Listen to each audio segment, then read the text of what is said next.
Kejaksaan Agung menemukan keterlibatan oknum anggota TNI dalam pengadaan barang jasa sepeda motor. Kejagung akan bekerja sama dengan penyidik dari militer untuk penanganan kasusnya. Pengembangan penyidikan atas tata kelola MBG menemukan adanya keterlibatan anggota TNI yang juga menjabat Sekretaris Bidang Penyediaan dan Penyaluran BGN dalam pengadaan jasa sepeda motor.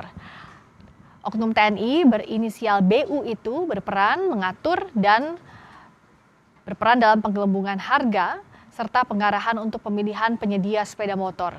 Selain BU, Kejaksaan Agung juga telah menetapkan satu tersangka baru berinisial LMI yang menjabat sebagai Sekretaris Deputi BGN.